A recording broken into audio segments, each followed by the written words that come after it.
오늘 이 시간은 다니엘의 중보기도라는 제목을 가지고 하나님 말씀을 증거하도록 하겠습니다. 다니엘서를 보게 되면은 다니엘서의 가장 큰 핵심적인 거는 제국의 역사를 주관하시는 분은 누구신가? 바로 하나님이시라는 거예요. 그리고 그 하나님의 그 모든 것을 부여받으신 그리스도가 통치한다라는 걸 보여줍니다. 그래서 제국의 역사, 제국의 그 역사를 이제 내 짐승의 모습으로도 표현하고 또 신상의 모습으로도 표현하면서 그 제국의 그런 역사들, 그 짐승의 역사들, 이게 어떻게 해서 다 부서지고 어떻게 해서 바뀌어지게 되냐면 손대지 않은 돌, 옛날 성경에는 뜨인 돌이라고 합니다. 그 돌에 의해서 나라가 세워지기도 하고 부서지기도 한다는 걸 얘기하고 있다는 거예요. 그게 누굴 얘기하는 거냐면 예수님을 얘기하는 겁니다. 그 예수님에 의해서 이끌어져가는 역사라는 거죠. 그래서 세상 사람들까지도 BC와 그리고 AD라고 하는 걸 통해 예수 그리스도가 오기 전에 대한 몇 년 전 이야기, 예수님이 오고 난 이후에 몇 년 후 이야기로 이 세상의 역사를 주관하고 있다는 거예요. 우리는 그 역사의 주관자가 예수님이라는 것을 세상도 간접적으로 인정하는 상황에서 오늘날 내가 그 예수님께 항복하지 않고 살아가고 있다는 거예요.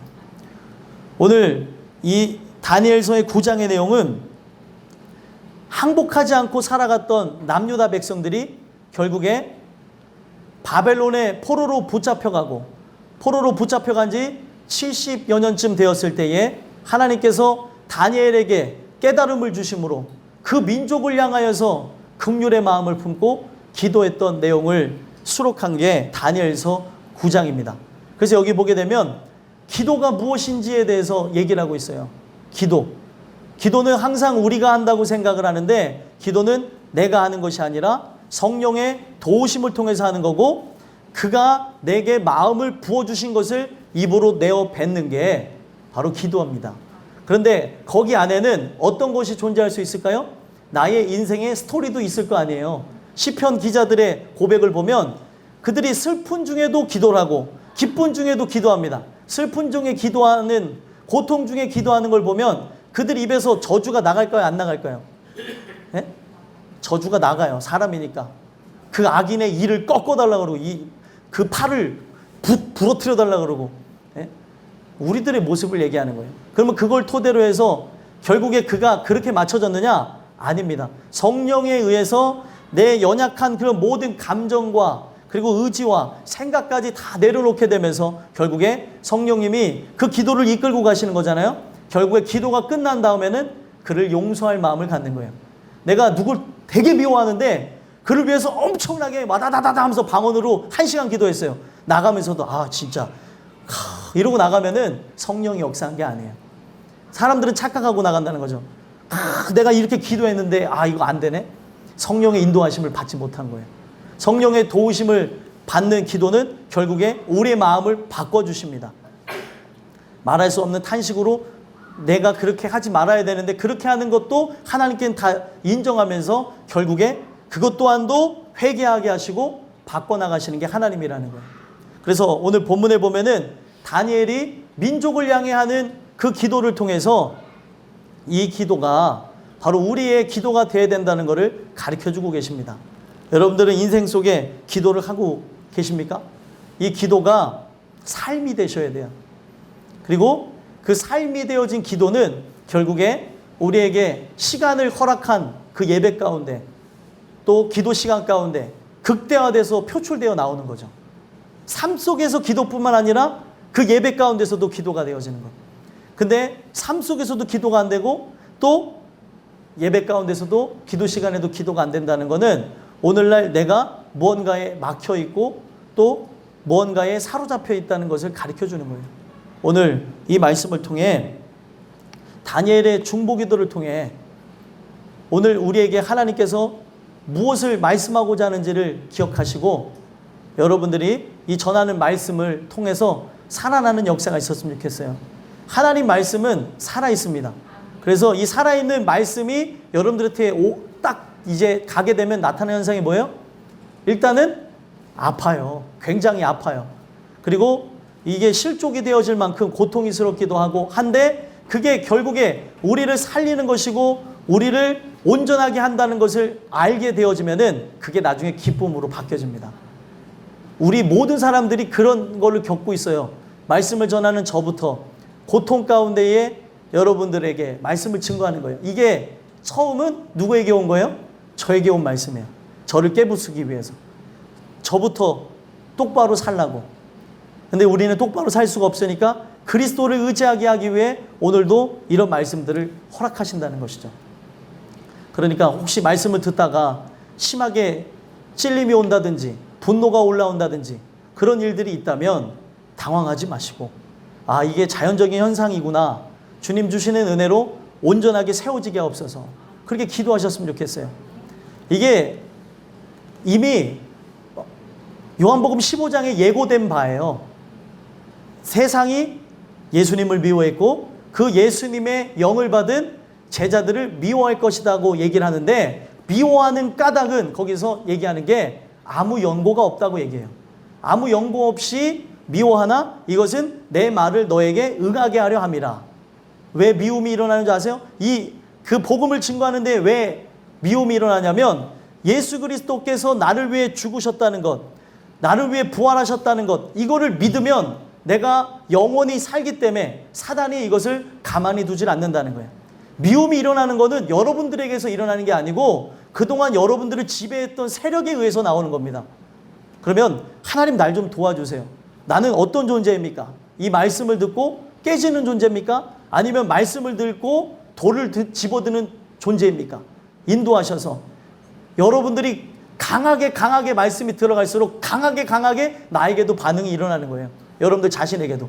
그랬을 때 하나님의 택한 자녀답게 그 말씀에 의해서 다시 살아나고 다시 회복되어지는 은혜가 있게 해달라고 기도하는 여러분들과 제가 되게 한 줄 소망합니다. 그래서 다니엘의 중보기도를 통해 여러분들과 저에게 세 가지 말씀을 주시는데 첫 번째, 다니엘의 중보기도를 통해서 우리에게 어떤 말씀을 주시느냐? 성령의 도우심을 통해 깨닫는 그 은혜를 받아야 된다는 것. 성령의 도우심을 통해 깨닫는 은혜를 받아야 된다는 걸 가르쳐 주신다는 거예요.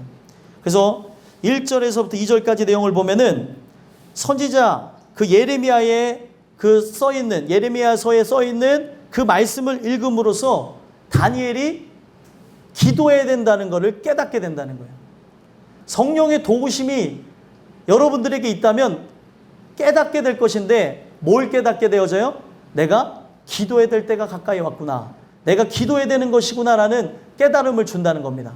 그래서 이 다니엘은 말씀에 의해서 길러진 자였지만 그가 일찌감치 포로로 붙잡혀가면서 예레미야가 쓴 그 하나님의 말씀에 대해서 알지를 못했다가 후에 그가 쓴 말씀을 접하면서 뭘 깨닫냐면 하나님이 우리에게 약속하신 그날이 가까웠다는 거예요. 그 약속하신 날이 뭐예요? 바벨론에 포로로 붙잡혀갔는데 우리가 바벨론에 포로로 붙잡혀갔는데 붙잡혀간 우리가 다시 어디로 돌아간다는 걸 알게 되어져요? 예루살렘으로 돌아간다는 것을 깨닫게 되어졌다는 거예요. 여러분들과 저는 이 말씀을 통해서 기억하셔야 될 게 무엇이냐면 이제 기한이 되어졌다는 거죠.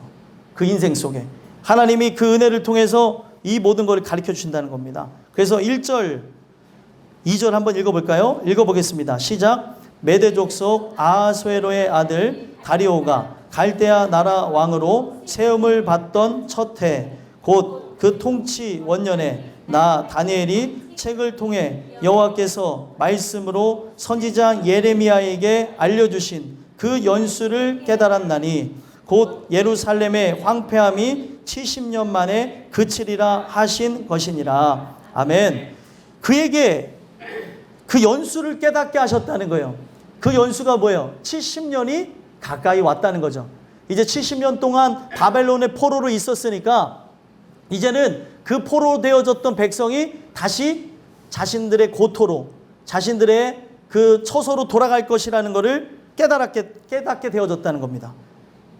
그래서 그 예루살렘의 황폐함이 70년 만에 그치게 될 거라는 것을 깨닫고 그가 하게 되어진 게 뭐예요? 금식 기도를 하게 되어졌다는 거예요. 금식하며 중보 기도를 하게 되어졌다는 거죠. 그러면 우리에게 왜 상관없는 왜 역사 얘기를 하는 것처럼 들려질 수가 있는데, 다른 게 아니라 우리 인생에 바로 하나님께서 성령을 통해 이런 깨달음을 주신다는 거예요. 어떤 깨달음이요? 아, 저 사람의 인생의 연한이 가까웠구나. 그 연한이 가까워서 지금 하나님을 만나야 될 때구나 라는 걸 깨닫게도 하시고, 이제는 저 사람이 돌아와야 될 때구나. 내가 이제 저를 위해서 기도해야 되는구나. 그런 생각을 주는 거예요. 내가 남편을 위해서 기도해야 되지. 내 아내를 위해서 기도해야 되지. 아, 내가 내 부모를 위해서 기도해야 되지. 내 자녀를 위해서 기도해야 되지.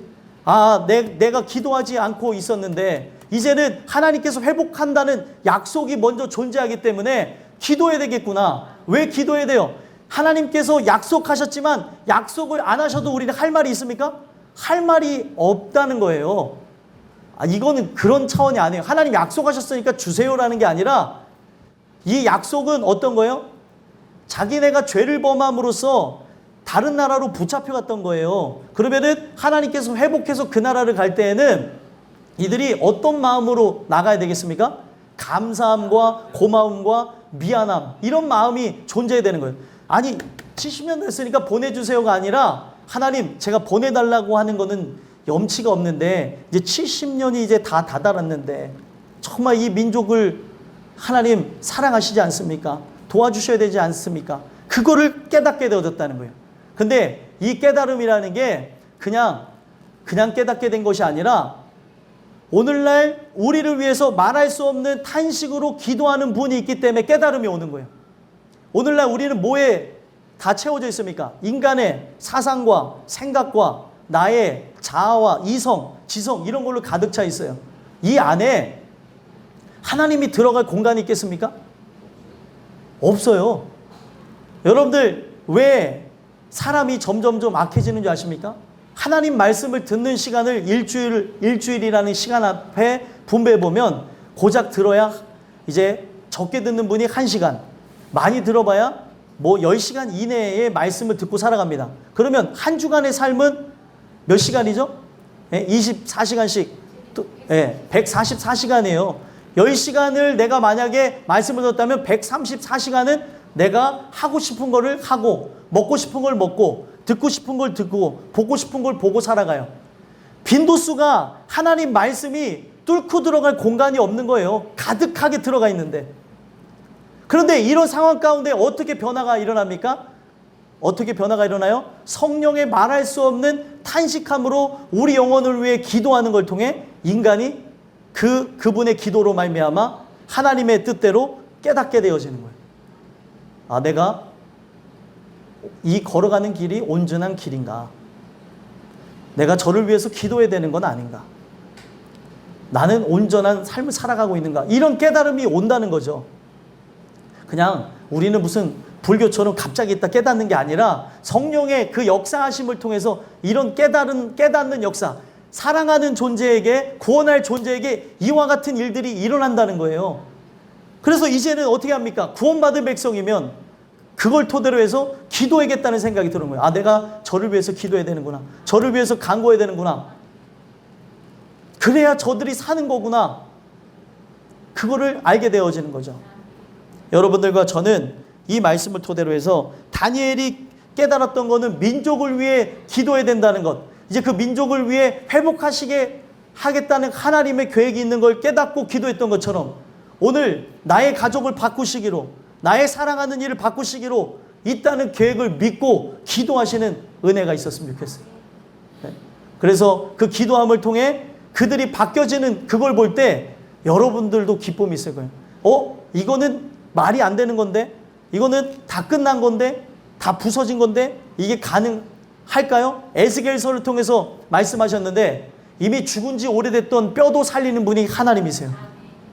마른 뼈라는 게 뭐예요? 죽은 지 오래돼서, 여러분들 그 사람이 썩어 들어가잖아요. 사람이 썩어 들어가면서 남는 게 뼈잖아요. 그리고 그 뼈 가운데서 마지막으로 빠지는 게 뭐예요? 수분이 빠져요. 수분이 빠졌다는 건 뭐예요? 죽은 지 오래돼서 가망이 없는 상태를 얘기하는 겁니다. 근데 가망이 없는 그 상태를 향하여서 내가 살겠느냐고 했을 때 인간은 그거를 판단할 재간이 없어요. 그런데 하나님 말씀이 임하는데 생기야 이 뼈로 하여금 살리라. 그 생기가 딱 선포가 되어지니까 하나님 말씀이 탁 선포가 되어지니까 이 마른 뼈가 살아나기 시작하는 거예요. 끝난 것 같은데 없어진 것 같은데 이제는 소망이 없는 것 같은데 하나님이 살리시는 거예요.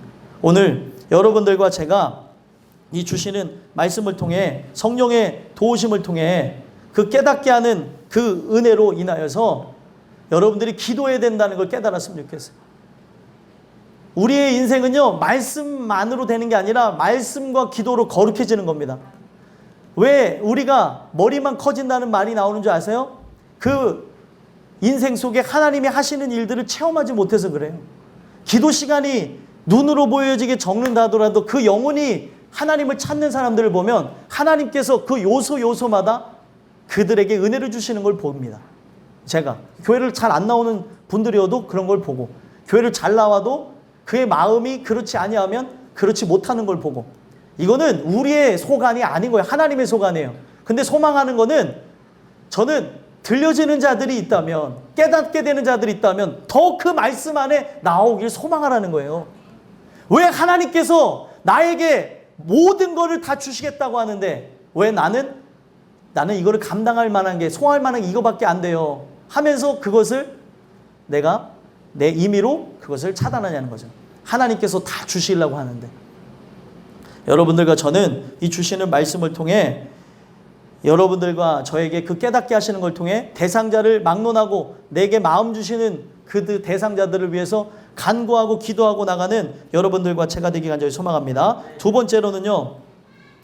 다니엘의 중보기를 통해 우리에게 어떤 말씀을 주시냐면 성령의 도우심을 통해 자복해 하시는 은혜를 주신다는 겁니다.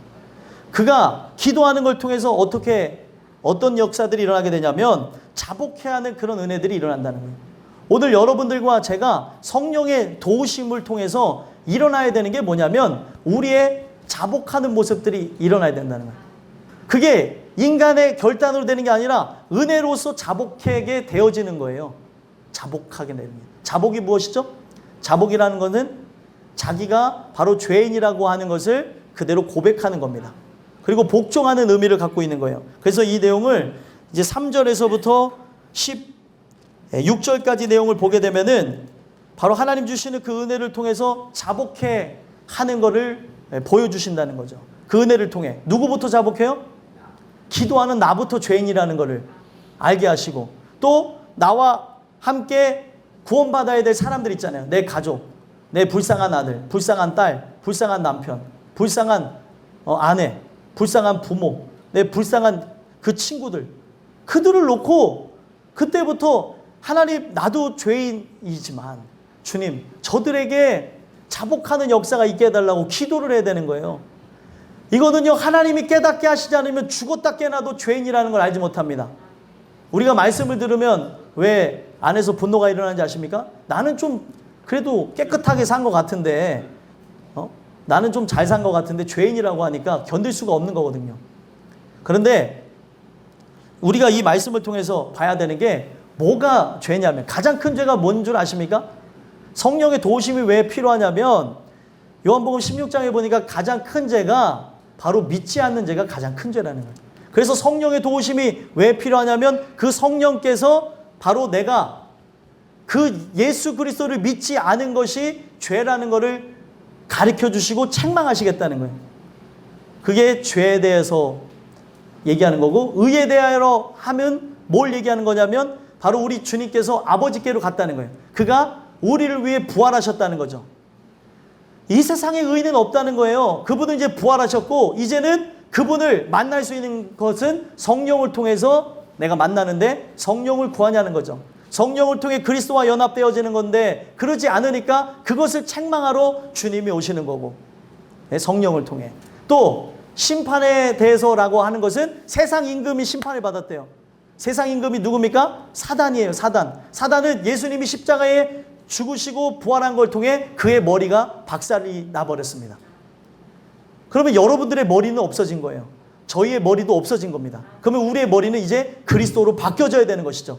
그거를 알려주는 거예요. 근데 우리가 아직도 그 부서진 머리를 붙잡고 엉엉 울고 있고 그 부서진 머리를 의지하고 살아가겠다고 하니까 그를 따라가게 되면 심판을 받게 된다는 거예요. 그래서 성령이 와서 말할 수 없는 탄식으로 책망하면서 우리에게 깨닫게 하시는 겁니다. 그때 나타나는 현상이 뭐냐면 내가 바로 죄인입니다 하면서 자복하는 일들이 일어난다는 거예요.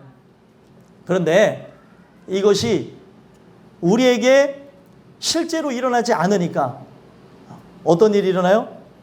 이런 얘기를 들으면, 죄에 대해서 들으면 진부하고, 죄에 대해서 얘기 들으면 답답하고, 죄에 대해서 얘기 들으면 나 살라고 하는 얘기인데 졸렵고. 아니 우리 주님이 하신 말씀이, 주님이 하신 게 이거를 이해하라고 얘기한 거예요. 제자들에게. 나중에 너희들이 복음을 증거할 때 그 예수 그리스도를 믿음으로 영원한 천국에 가라고 하는 얘기를 할 때 세상이 너를 미워하고 죽일 거라는 거예요. 그런다 하더라도 너무 서운해하지 말라고 그 얘기를 하시는 거예요.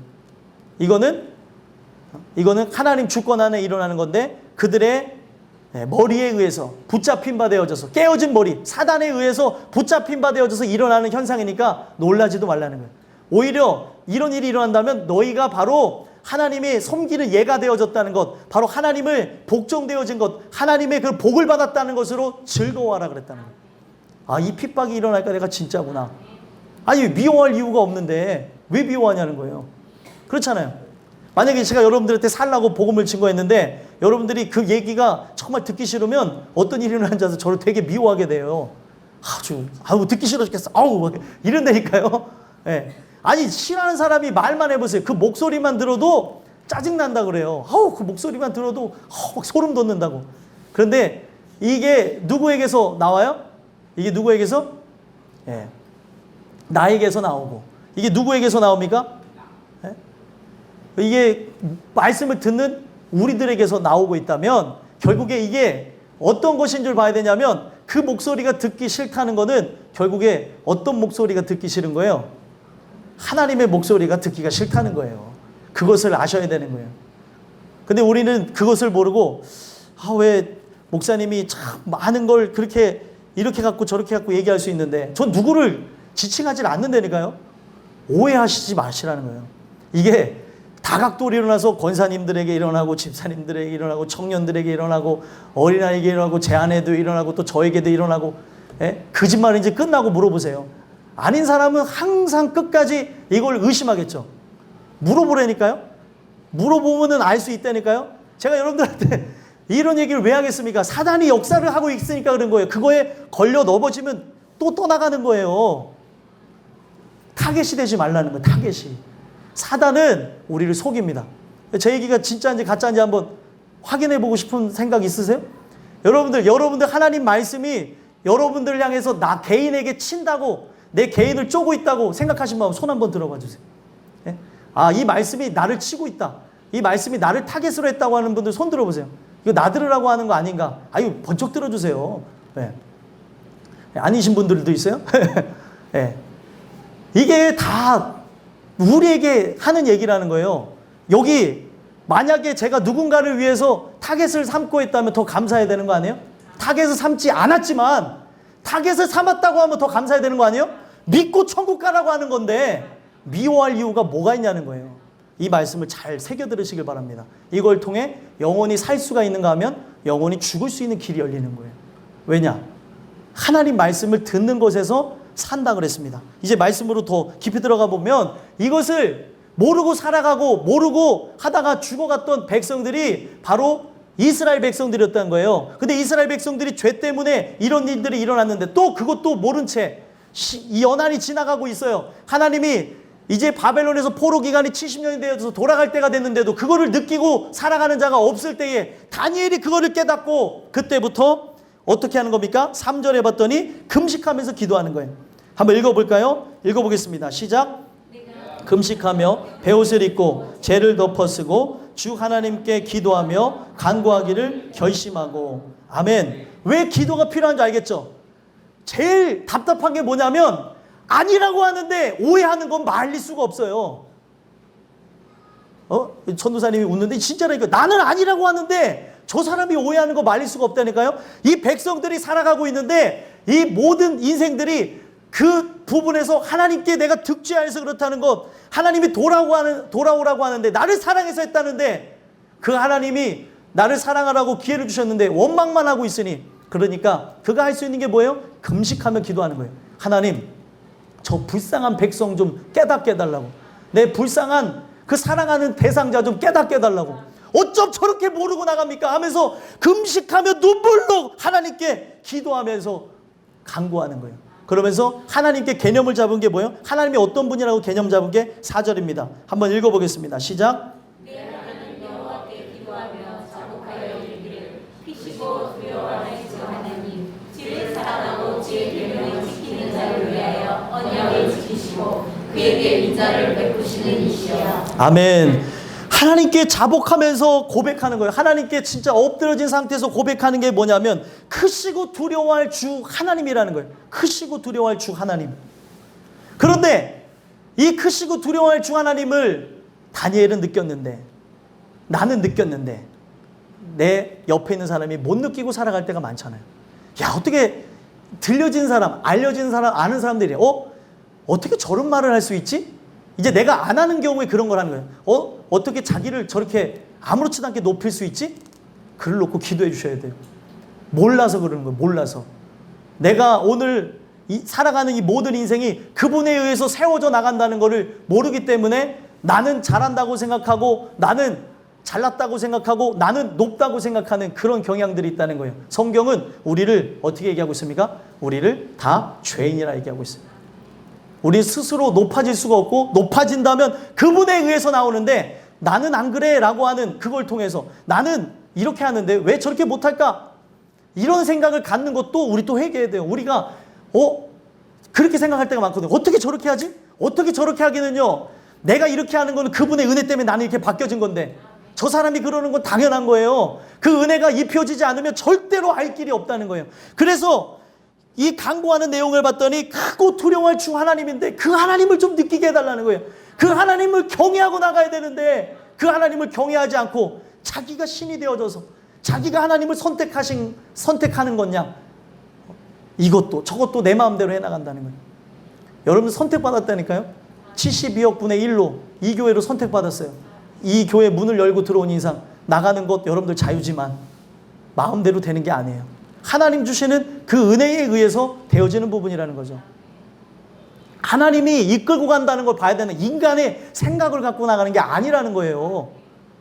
여러분들과 저는 이 내용을 통해서 이제 보셔야 되는 게, 그 두려워할 주 하나님을 모르고 나가니까 답답함 속에 이렇게 기도하는 거고, 하나님께 이제 간구하는 게 뭡니까? 주를 사랑하고 주의 계명을 지키는 자를 위하여 언약을 지키시고 그에게 인자를 베푸시는 이시여. 내가 두려워하는 하나님이지만 하나님은 어떤 분이세요? 주를 사랑하고 계명을 지키는 자를 위해 언약을 지키시는 하나님. 자기가 지금 주님을 사랑하고 연약하지만 두려움이 있지만 주님을 사랑하고 계명을 지키려고 하는 자 중에 한 사람이고, 또 자기는 알지 못하지만 여기에 그런 사람들이 있는데 그런 자들을 위해서 언약을 실행해 달라는 거예요. 그 인자하심을 베푸시는 이시여, 하나님 제발 좀 도와달라고 간구하는 거죠.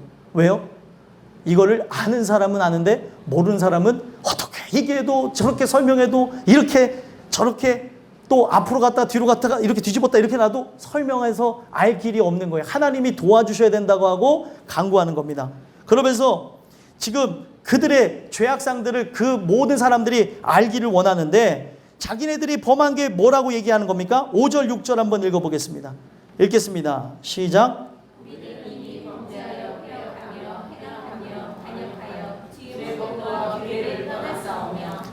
우리가 또 주의 종 선지자들이 주의 이름으로 우리 왕들과 우리의 고관과 조상들과 온 국민에게 말씀한 것을 듣지 아니하였나이다. 아멘. 여러분들 이 내용을 보시면 결국에 죄라고 하는 게 드러나는 게 뭐냐면, 가장 기본적으로 드러나는 게 말씀한 것을 듣지 않는 게 죄라는 거예요. 말씀한 것 듣지 않는 게. 듣지 않으니까 결국에 어떻게 되어져요? 믿지 못하게 되는 거죠. 그래서 그거를 책망하시는 거예요. 성령이 와서 너 왜 안 듣니? 왜 네 생각으로 가득 차서 네 멋대로 생각하니? 가르쳐 주시는 거예요. 자기가 생각하는 건데 이게 꼭 제가 생각하는 것처럼 우리는 그렇게 생각을 하고 나간다는 거죠. 그게 아니라는 거예요. 여러분들과 저는 이 내용을 통해 제발 이 말씀을 통해 그 하나님이 비춰주시는 그 은혜가 비춰줬으면 좋겠어요. 그래서 듣지 아니하는 거, 이게 가장 큰 죄라니까요. 아, 내가 안 듣는 거 아닌가 했는데 성경은 그렇게 네가 듣는 게 아니고 내가 너에게 들을 길을 주지 않았어. 들을 길을 주지 않았다는 건 넌 저주받았다는 거야. 그럼 저주받은 걸로 지옥 갈래? 그거 아니지. 너가 그걸 깨달았지. 그러면 하나님께 간구해. 그럼 내가 너의 귀를 열어줄게.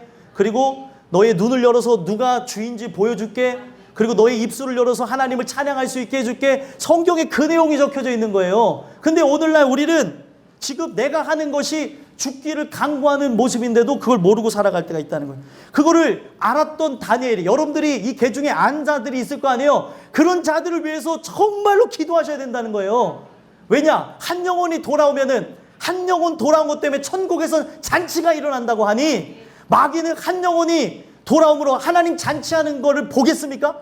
하나님을 너무나 미워해서 대항했던 자인데 절대로 그렇게 안 한다는 거예요. 끝까지 싸워서 그 영혼을 지옥으로 끌고 내려가려는 게 그들의 뜻입니다. 결국엔 하나님이 승리하겠지만 그 싸움 안에서 여러분들과 제가 해야 될 몫이 기도라는 거예요. 기도.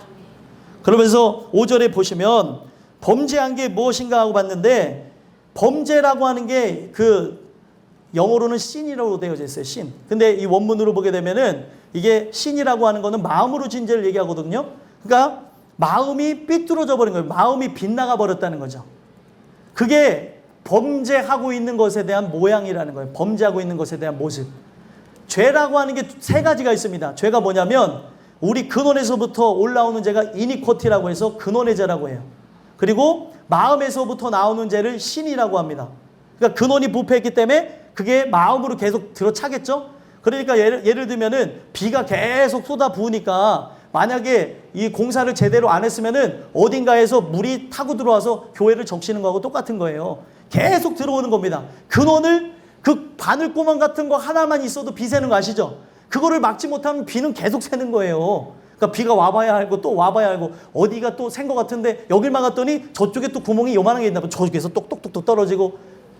이 근원을 막지 못하면 계속해서 이 흘러 들어오는 물에 의해서 마음이 황폐해져 가는 거예요. 그러면 그거를 신이라고 합니다. 마음에 죄가 가득 차게 되면서 나오는 게 나중에 결국에 드러나는 죄가 되어지는 거죠. 그거를 트랜스그레이션이라고 해요.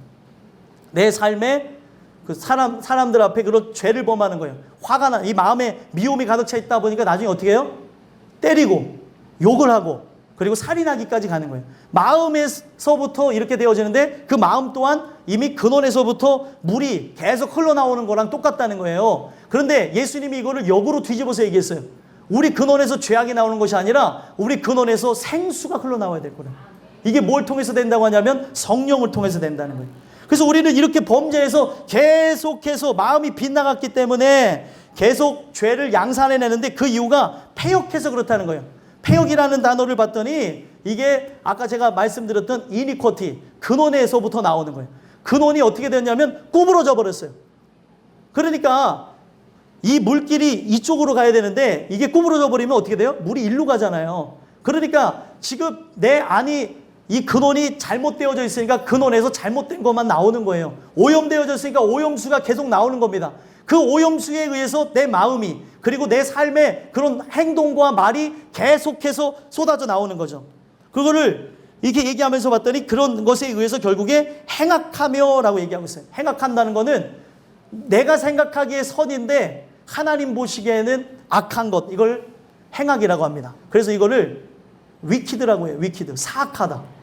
사악하다는 게 저 사람의 얼굴이 사악해서 사악한 게 아니고 생각이 사악해서 사악한 게 아니라 하나님 뜻에서 벗어난 게 사악하다는 거예요.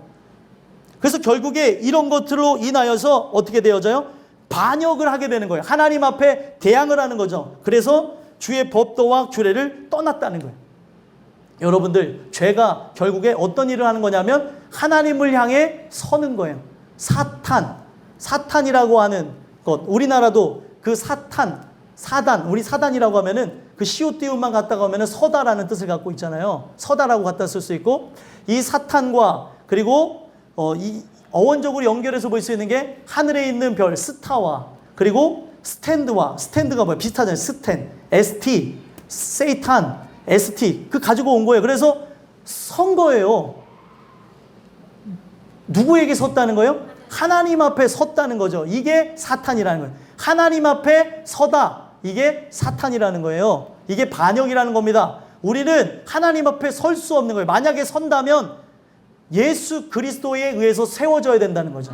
어린 양에 의해서 하나님 앞에 선다는 거예요. 누가 하나님 앞에 설 거라고 했는데 먼저 섰던 게 사탄이고 사탄의 하수인 노릇하는 자들은 지금도 하나님을 대항하면서 나가게 된다는 거예요.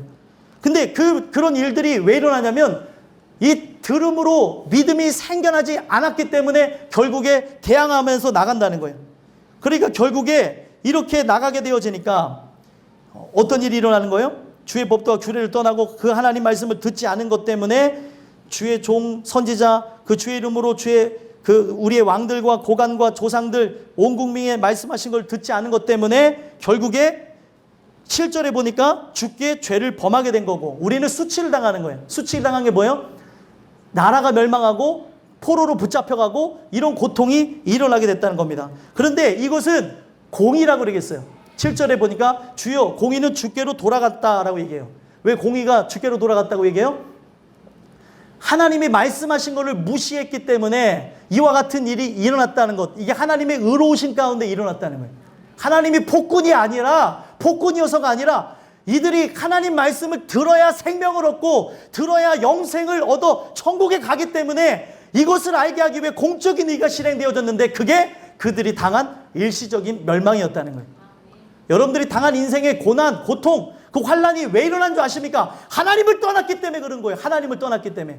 하나님을 무시하고 내가 살아갔기 때문에 내가 고통을 당하는 것뿐만 아니라 내 자녀가 고통당하고 우리가 아직까지도 이걸 벗어나지 못하는 게 하나님을 내가 무시하고 살았기 때문에 그렇다는 거예요. 그거를 깨닫게 하시는 거예요. 주께 죄를 범하였습니다.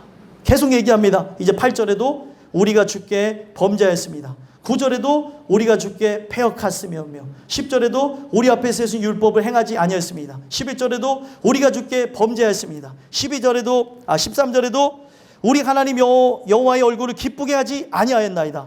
그리고 14절에도 다시 이걸 합쳐서 얘기한 게 뭐예요? 우리가 그 목소리를 듣지 아니하였음이니이다. 계속 반복하는 게 뭐예요? 우리가 주께 범죄하였다. 우리가 주께 결국에 그 목소리를 듣지 않았다. 듣지 않은 것 때문에 망했다. 이 얘기를 하는 거예요.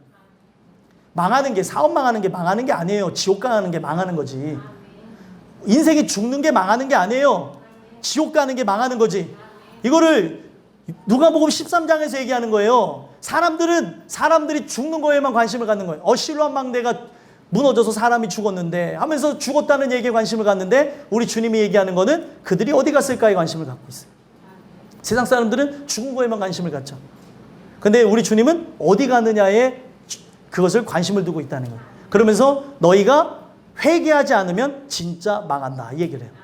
왜요? 죽는 것 자체가 망한 게 아니라는 거죠. 우리 주님은. 뭐가 망한 거라는 거예요? 회개하지 않고 죽는 게 진짜 망한 거라는 거예요. 왜 그렇습니까? 지옥 가기 때문에. 그래서 여러분들과 저는 이 내용을 통해서 봐야 되는 게 우리가 주님 앞에 범죄했다는 거예요. 하나님이 은혜를 주시지 않으면 살 길이 없다는 거죠. 그래서 결국에 이걸 통해서 우리가 죄를 범하였기 때문에 도와달라고 하면서 등장하는 게 9절입니다. 9절 읽어볼까요? 읽어보겠습니다. 시작. 주 우리 하나님께는 긍휼과 용서하심이 있사오니 이는 우리가 주께 패역하였음이오며. 아멘. 결국에 여기는 패역함으로 얘기하고 있는데 패역이 아니라 원문의 뜻을 보면 against, 바로 반역했다는 거예요. 하나님 앞에 섰다는 거죠. 그러니까 결국에 우리의 근원이, 그리고 우리의 마음이, 우리의 생각이, 그리고 우리의 행동이 잘못되어져서 나오는 게 뭐예요? 하나님 앞에 대항하는 모습이라는 거예요. 그런데 이런 우리지만 하나님은 긍휼히 여기시는 분 아니냐는 거죠. 긍휼하다는 건 뭐예요? 우리가 불쌍한 걸 아시는 분 아니냐는 거죠. 우리는 정말로 하나님이 도와주시지 않으면 안 되는 존재라는 거 모르십니까? 나를 불쌍히 여기셔서 용서해달라고. 몰라서 그러는 거니까. 우리 주님이 똑같은 얘기를 했죠. 십자가 선상에서 저들이 하는 일을 저가 알지 못하나이다. 하나님이 은혜를 주시지 않으면 내가 하는 짓이 하나님 앞에 대항하고 살아가는 걸 모른다는 거예요. 우리 모든 삶의 초점이 뭔 줄 아십니까? 모든 삶의 초점이 하나님께 대항하는 거에 초점을 두고 있어요. 내가 말하는 것, 행동하는 것, 불평하는 것, 불만을 토로하는 것, 내가 갖고 있는 그런 열등감, 그리고 자만심, 이 모든 것이 하나님께 다 맞춰져 있다는 거예요. 근데 우리는 모르는 거죠. 막 불평을 해놓고 이 불평이 누구를 향해서 가는지를 모르는 거예요. 누구를 향해서 가는 거예요? 하나님을 향해서 가는 거예요. 상황을 주신 이가 누구예요? 하나님이에요. 결국에 환경과 형편과 처지를 준 분이 누구예요? 하나님이에요. 그러니까 구원받지 못한 인생들의 입에서 나오는 것은 불평과 불만과 원망밖에 없는 거예요. 이스라엘 백성이 왜 그렇게 출애굽을 하면서도 광야 가운데서 불평불만했을까? 바로 우리들의 모습을 비춰주는 거예요. 은혜가 없으면 그 하나님이 그 보여주신 그 영광을 알지 못하는 거죠. 출애굽 사건은 뭐를 의미하는 겁니까? 6월절 어린 양 예수 그리스도의 죽으심을 얘기하는 거예요. 십자가의 아들을 죽게 한 그 은혜가 엄청나게 큰데, 그 사랑이 큰데 알지를 못하니까 오늘도 그 하나님을 욕하고 살아가고 있다는 겁니다. 그러니까 이런 존재니까 우리를 긍휼히 여기셔서 은혜를 주시고 우리가 죄인됨을 깨닫게 해서 용서해달라고 간구하는 거예요. 이것이 우리에게 일어나지 않으면 우리는 알지 못한다는 거예요. 하나님 도와달라고, 이 재앙이 우리에게 임하였다고. 시간이 없어서 이걸 다 여러분들과 풀 수는 없지만 이걸 토대로 해서 이제 우리가 봐야 되는 것, 결국에 우리가 그걸 듣지 않아서 그렇다고 14절에 얘기하고 15절에 또 얘기하는 게 뭐예요? 우리는 범죄하였고 악을 행하였나이다. 하나님은 이런 분인데, 하나님은 우리를 구원해 주시는데 우리는 악을 행했다는 거예요. 하나님은 사랑이신데 우리는 사랑이 아니라 악을 뿜어냈고, 그분이 진리신데, 그분이 능력이신데 우리는 내 멋대로 살아갔다는 겁니다. 하나님 주시는 은혜가 아니면 살 수가 없다는 거예요. 그래서 결국에 16절에 고백하고 있는 게 뭐예요? 주여 구하옵나니 주의 공의를 따라 주의 분노를 주의 성 예루살렘 주의 거룩한 선에서 떠나가게 하옵소서. 이 분노가 떠나가야 돼요. 예? 주님의 분노가 내게 머물렀는데 이 분노가 떠나가야 우리가 사는 거예요. 하나님 날 좀 불쌍히 여겨달라는 거죠. 그러면서 간구하고 그 우리가 받은 사면에서부터, 주의 백성이 사면에 있는 자들에게, 그 곳곳에 놓여져 있는 사람과 그리고 여러 가지 일들과 사건에 의해서 받은 수치를 당했는데 하나님 도와달라는 거예요. 내 죄 때문에 이런 일이 터졌다는 거예요. 여러분들이 다 만든 일이에요. 여러분들이 죄로 인해서. 그래서 결국에 이 말씀을 통해서 얘기하고 있는 게 뭐냐면 회개하라는 거예요. 회개하지 않으면 망한다는 걸 얘기하는 겁니다. 그래서 성령이 도우셔서 여러분들에게 은혜를 통해 자복해 하셔야, 내가 바로 이런 존재입니다. 마음으로 믿어야 돼요. 마음으로 먼저 내가 죄인이라는 것, 마음으로 그분만이 전부라는 것을 깨달은 자가 입으로 시인하는데, 그 시인하는 게 뭐예요? 내가 죄인입니다. 하나님께 항복합니다. 날 좀 도와주세요. 이게 진짜라는 거예요. 이게 진짜. 근데 자복하라고 했더니 자복은커녕 의인인 줄 착각하는 거예요. 저는 여러분들에게 의인이어서 얘기합니까? 누구보다도 죄인이고 못났으니까 이 길을 걷게 하셨겠죠. 잘난 것도 없고 내세울 것도 없고, 예? 저는 진짜 가끔가다 밥을 먹으면서도 정말 이 밥도 제대로 못 먹어서 옷에 흘리나, 어쩜 이렇게 부족한가, 예? 별 생각을 해요. 예? 뭐를 나르다가도 꼭 찍혀서 피가 나고, 그러니 오죽하면 아내가 보고 있다가 자기가 못을 박겠다고 하겠어요. 예? 못을 박다가 손을 막 때려 박으니까. 어떤 분은 그러더라고요. 고도로 머리를 써서 아내를 혹사시키기 위해 그런다는데, 그게 고의로 그러는 게 아니라 하나님이 이렇게 만드셨어요. 이렇게 부족하게. 그러니까 지금도 제가 하나님을 찾는 모습을 보면은 성에 차지 않는데, 제가 더욱더 주님을 사랑하기를 원하는데, 주님, 내가 주님밖에 없는데, 내가 의지할 거는 주님밖에 없는데 왜 내가 이것 이렇게 못합니까? 날 좀 도와주세요. 주님만을 바라보면 살게 해주세요. 이게 제 안에서 나오는 고백이에요. 못 살아요. 그렇게 못 사니까 그게 너무나 괴로운 거예요. 그래서 이 세상 살고 싶지가 않아요. 옆에 사람 때문에 지긋지긋해서 못 살겠다는 게 아니라, 그런 분들 있죠. 아, 내가 진짜 너 때문에 못 살겠다. 내가 진짜 가난해서 못 살겠다. 뭐 때문에 못 살겠다. 더워서 못 살겠다. 계속 못 살겠다 죽겠다는데, 그런 게 아니라 이 죄가 씻어지지 않고 육체를 따라서 계속해서 끊임없이 올라오는 이 모습 때문에 이 세상 살기가 싫어요. 천국 가고 싶어요. 빨리. 그런데 하나님 저에게 늘 두려움을 주고, 너는 오늘 부르면 할렐루야 영광 중에 나올 수 있느냐? 주님, 저는 못 나갑니다. 제 모습으로 어떻게 나갑니까? 그래서 오늘도 주님을 의지합니다. 주님의 피를 의지합니다. 그렇게 고백할 수밖에 없는 거예요. 오늘 이 주시는 말씀을 통해 여러분들과 저는 이 주시는 말씀을 통해 결국에 이 마음이 바뀌어진, 근원이 바뀌어지고 마음이 바뀌어짐으로 여러분들 입에서 진짜 예수 그리스도를 주라 시인하는 게 그분만이 생명주라는 거예요. 그분만이 전부라는 거죠. 그분만이 나에게 모든 걸 주실 수 있는 분이라는 거예요. 그거를 믿으심으로 사는 역사가 있었으면 좋겠습니다. 마지막으로 세 번째는요. 마지막 세 번째는 다니엘의 중보 기도를 통해 어떤 말씀을 주냐? 성령의 도우심을 통해 그 은혜로 회복시켜 달라고 해야 된다는 거예요. 회복시켜 달라고. 17절에서부터 19절까지 보면은 회복에 관한 그 메시지를 주고 있는 걸 볼 수 있습니다. 회복. 회복은 뭐냐면 다른 게 아니라 하나님의 빛이 내게 비춰지는 게 회복이에요. 그 빛이 비춰지면서 내가 어둠 자체라는 것. 여러분들 생각이 얼마나 악해요. 그리고 제 생각이 얼마나 악해요. 여러분들의 마음이 얼마나 악해요. 제 마음이 얼마나 악해요. 그걸 비춰주지 않으면 절대로 알 길이 없어요. 그래서 빛을 비춰주는 것 자체가 회복이라고 하는 겁니다. 그래서 성령이 빛을 비춰주는데 그 어둠이 드러나는 거예요. 내가 진짜 내세울 게 없는 죄인인데 도대체 나는 왜 이러는가? 나는 왜 이렇게 살아가는가? 그 죄악된 모습을 드러나게 하는 거죠. 여러분들 이 말씀을 통해 기억하셔야 되는 게 이 빛비침이 일어나는 게 회복이고 이 회복을 바꿔서 구원받았다. 구원의 역사가 진행된다고 하는 거예요. 빛이 비춰지니까 어떻게 되겠어요? 어둠이 드러나면서 죄인이 되겠죠. 그 죄인이 되어진 자는 그대로 끝나는 게 아니라 끊임없이 주님을 찾다가 우리를 위해서 생명이 떨어지는 자리인 십자가 밑으로 나가게 된다는 거예요. 죄인들만 나가요. 십자가 밑으로 누가 나갑니까? 지금 여기서도 십자가 밑으로 나온 거는 여러분들 자신이 더 잘 알아요.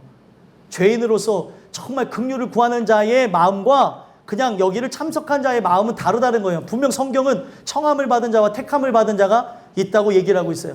아직은 내가 택함을 받은 자의 모양이 안 나타날 수도 있지만 청함을 받은 자라면 얼마나 불쌍하냐는 거예요.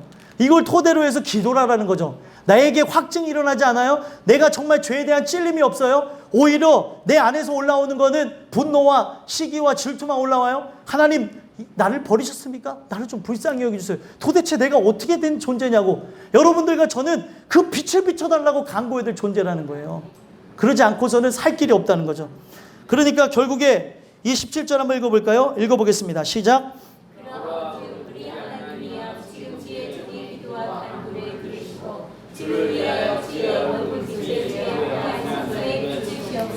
아멘. 우리 하나님이여 지금 주의 종의 기도와 간구를 들어달라는 거예요. 하나님 이 기도와 간구를 들어달라고. 저 불쌍한 영혼 좀 깨달을 수 있도록 도와주세요. 하나님, 여러분들이 그걸 놓고 기도하다가 하나님의 사랑을 알게 될 줄 믿습니다. 그걸 놓고 기도하다가 우리에게 베푸신 예수님의 은혜가 얼마나 큰 줄 알게 될 줄 믿습니다. 오늘도 우리를 위해 말할 수 없는 탄식으로 기도하는 성령의 역사를 여러분들이 보게 될 줄 믿습니다. 여러분들과 저는 이거를 봐야 되는 거예요. 그 기도와 간구를 들어달라고 하면서 얘기하는 게 뭐예요? 주를 위하여 주의 얼굴 빛을 주의 황폐한 성소에 비춰달라는 거예요. 이게 바로 구원 역사고 이게 회복의 역사입니다. 빛이 비춰져야 회복이 일어나는 거예요.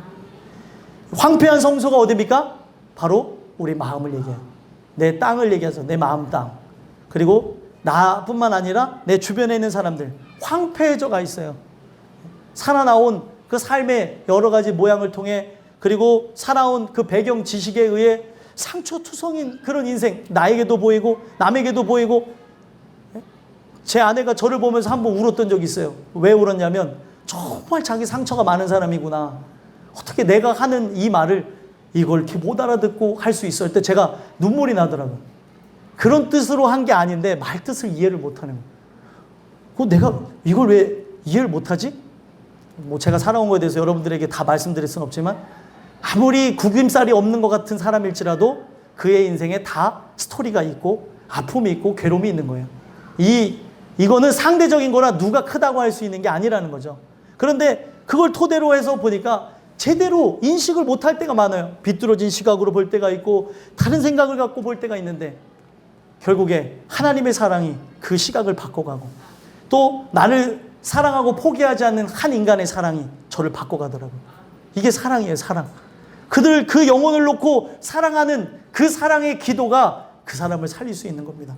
그래서 그 얼굴빛을 하나님의 얼굴을 돌리시면 빛이 안 비쳐요. 하나님의 얼굴에 광채가 나오는데 그 빛이 그 죄인을 향해 있을 때 그 죄인의 어둠이 드러난다는 거예요. 근데 하나님이 그들이 잘났다고 하니까 얼굴빛을 돌려달랐는데 얼굴빛을 돌리셨는데 시편에 보니까 다윗이 고백하는 게 주여 얼굴을 나에게 향하여 주시옵소서. 당신이 나에게 얼굴을 돌리시면 내가 살 길이 없습니다. 왜 그러냐면 거기서 빛이 나오기 때문에 도와달라는 거죠. 그러면서 하나님께 간구하는 게 뭐예요? 18절입니다. 읽어보겠습니다. 시작. 나의 하나님이여 귀를 기울여 들으시며 눈을 떠서 우리의 황폐한 상황과 지혜의 눈으로 일컫는 성을 보옵소서. 우리가 주께 간구하는 것은 우리의 공의를 의지하여 하는 것이 아니요 주의 큰 긍휼을 의지하여 함이니이다. 아멘. 하나님께 간구하는 게 뭐예요? 나의 하나님이여 귀를 기울여 들어달라는 거예요. 제발 좀 내 기도를 듣고 저 사람 변하게 해달라고, 저 사람 바뀌게 해달라고. 우리가 그렇게 기도해봤냐는 거예요. 저 영혼 정말 바뀌어야 되는데, 저 영혼 저렇게 되면 지옥 가는데 하면서 그렇게 눈물을 흘려 기도해봤냐는 거예요. 하물며 여러분들이 몸으로 난 자식조차 해봤냐는 거예요. 성령에 의해서 그렇게 간구해야 된다는 거죠. 성령에 의해서. 내가 기도하는 게 아니에요. 그분이 탄식함을 내가 이제 깨닫는 거죠. 그래서 내가 그거에 순종하면서 기도하는 거예요.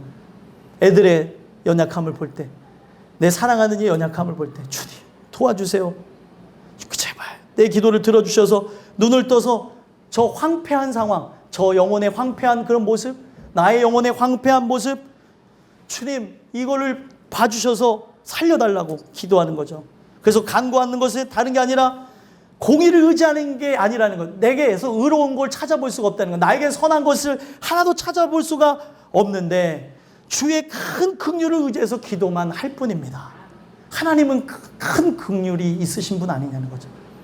여러분들을 불쌍히 여기시지 않으면 살 길이 없는 거예요. 우리가 간구할 거는 나를 불쌍히 해달라는 거죠. 그래서 성경에 그 소경이 눈을 뜨기 전에 하는 말이 뭐예요? 다윗의 자손 예수여 나를 불쌍히 여기시옵소서. 내가 눈을 떠러 주를 보길 원합니다. 그가 정말 주님을 보길 원했다는 것을 뭘 통해서 알 수 있어요? 그가 자기의 모든 걸 다 버려두고 눈을 뜬 이후에 예수님의 제자가 되어졌다는 거예요. 목적이 뭐냐는 거예요.